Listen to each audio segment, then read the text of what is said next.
Hi, I'm Paul Gray. Welcome to the 20th Kangaroo Hoppet. It's an absolutely magnificent day. 3 weeks ago, who would have thought we would have been looking at an absolutely perfect day with almost record snowfalls? There's a lot of very excited competitors here. Earlier this week, I spoke to Paula Hillier and Alan Marsland about the history of the 20 years of the Kangaroo Hoppet. I started by asking Paul what inspired the idea of bringing the World Hoppet event to Australia. We had our own race going since 1979, the Australian Burger Biner. We thought, well, we've got a pretty good race going here. Maybe we could submit this race and get World Hoppet status. And the flow on from that to cross-country skiing would be fantastic. We'd have a flagship to promote the sport. It would increase interest and participation in cross-country skiing. And also the benefits that would flow on, really, in terms of government funding, Falls Creek Resort Management support, and the improvements in trail grooming and those sorts of facilities for cross-country skiing. The club could see the benefits that could accrue by us becoming a World Hoppet event. So how were you able to convince the World Hoppet Committee that Australia was up to running such an event? Travelled off to Finland with Bob Lawton from the Australian Ski Federation at the time, and we got there, and the first and most difficult challenge probably was convincing the people from the 11 World Hoppet nations that were present that there really was snow in Australia. Marzo, what makes the Hoppet unique when compared to the other World Hoppets? Well, it's interesting. What overseas skiers see as being special about the Hoppet is Australians. The number of comments we get about the friendliness of Australians, how you're out skiing and they say hello to you. Overseas skiers regularly comment on that they really like that. I think part of it is too that it's still a small event. When you compare it with 15,000 people lined up at the Vasa Hoppet, 12,000 people at the Engadine Ski Marathon, 14,000 this year at the Norwegian Burger Biner, it's just more like skiing used to be. It's a good family feel about it. Well, I think it's in a wilderness area. We're the only World Hoppet event that you'd have it in a wilderness area like we've got. And it's the only event in the Southern Hemisphere. And that's a big plus for us. Maybe, Paul, you can just talk about the most remarkable Hoppet.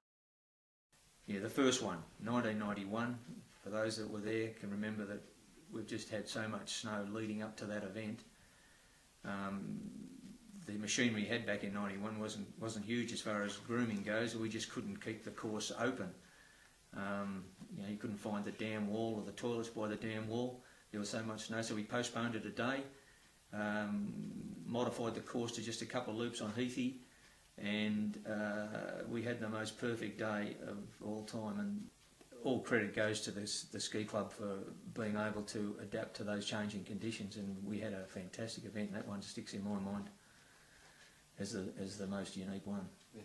Do you have anything to add, Marzo? No, without a doubt, that was just a fantastic year. But as somebody who was out there looking at where the course goes, I think Paul's had some pretty legendary years in terms of weather conditions. Paul, what can you tell us about some of them? 1993 I can remember, Muzzy. 93 was a ripper. We had a fantastic course. You were up all night doing the course and had the lake loop fantastic, and then the weather just came in at about 7 o'clock that morning, and it was so bad you couldn't go over the wall, so we decided to just go around, do some loops into Sun Valley and up onto Aikens and around the pipeline and that. But it was a shocking day, and I think we might have had about 1,500 entries, and still about 1,100 people stood on the start line that day to have a go, and they were rugged up with everything on. And a couple of the events we've had up on the top around the summit of Falls Creek, being able to hold the races up there, they're the races that sort of stick in my mind as pretty unique as far as organisation goes and the ability to pull it off. Can you talk a little bit about what has helped sustain the event all that time? I think without doubt it's been the support from the community, and we're not just talking here about the Kiwa Valley community. We've had fantastic support, obviously locally, from businesses such as AGL now, but over the years it's been the hydroelectricity people, We've got Falls Creek Resort Management, who are obviously the key player since they control the resort. The support from Tourism Victoria has been fantastic over the 20 years of the event in assisting us with marketing and promotion. That's a big thing to get underway. And also Sport and Recreation Victoria, we've had access to some significant grants, in particular a major grant that helped us get the big flash Casbora that makes sure we can produce a good quality course. And of course the Aussie skiers, Marzi. Oh well, I mean, Australian skiers have adopted the event, and everyone in Australia who's a cross-country skier wants to come along and be part of the action at some time. And fortunately, a lot of them like turning up every year, which is really great. Paul, do you want to talk a little bit about the people that have helped sustain the event? Yeah, Paul, definitely the club members, dedicated club members over the 20 years, and all the other people in the community who support the event, not necessarily skiers either. The Victorian ski clubs who man the drink stations every event. There's quite a lot of people involved in that, and probably over on that day and leading up to it, there's over 100 volunteers who support the Kangaroo Hoppet every year. So that's what sustains it. Well, I've been the race secretary since the first one, or even earlier when we were having practice events. So I take the entries, organise the things we need for prizes, and get bibs on backs, basically. I think the biggest challenge is the fact that we take late entries right up to the night before the event and even on the morning. So it's the last 2 weeks are really full on. I think what's kept the Hoppet going, firstly, is the amount of input from the local people. I think probably what keeps me going is my love for skiing. Marzo, can you give us some insight into the naming of the Kangaroo Hoppet? Yeah, I guess it first started back in Munich when we were talking about the event and it had been accepted into World Hoppet. And we'd had the Australian International Ski Marathon, and they felt that they had two already, one in Japan, the Sapporo Ski Marathon, and the Engadine Ski Marathon. So I said, oh, well, we'll have the Australian Birkebeiner, but we've got one in Norway, there's the American Birkebeiner, two Birkebeiners is enough for anyone.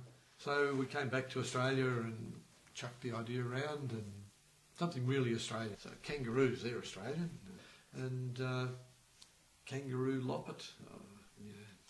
What do kangaroos do? Kangaroos hop. And we had a resident linguistic expert who said, oh, hop, that means jump in ski jump in Scandinavia, and kangaroo hop, Kangaroo Hoppet. Oh, yeah, and of course with the amount of red wine that was flying around, that idea seemed like a real ripper. So that stuck, Kangaroo Hoppet, and of course we all love to shorten things, so now it's just the Hoppet. Well, we've heard from the organisers, now let's hear from some of the racers. The race was absolutely fantastic. Conditions were absolutely perfect. This is my 20th Hoppet, which is amazing because there's only been 20 Hoppets.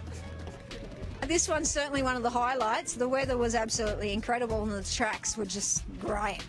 Actually, I think my most memorable Hoppet was a couple of years ago when we did the full course. But last year there was lightning and thunder, which was a bit exciting, trying to ski back in lightning and thunder. Probably today's been the highlight. I guess it's something we've looked forward to for the last few years, knowing they're getting closer and closer. And to get a day like today, yeah, that's really topped it. We've had sloppets and we've had windy woppets and multiple loops over Heathy Spur. Was there a Hoppet where you nearly didn't make it to the start? There was a Hoppet I almost never finished up at the top of the downhill toes, having done laps and smashing a ski on the first lap. I managed to steal a touring ski, and instead of doing a quick course, I think it took 5.5 hours, and converted it into a social ski tour. Look, today was good. Perfect conditions. The most memorable one would have been the one with the giant wind. We were blown downhill on one section of the course. Everybody put their arms out and like sailboats. One of the young blokes was blown off the course, almost into the lake.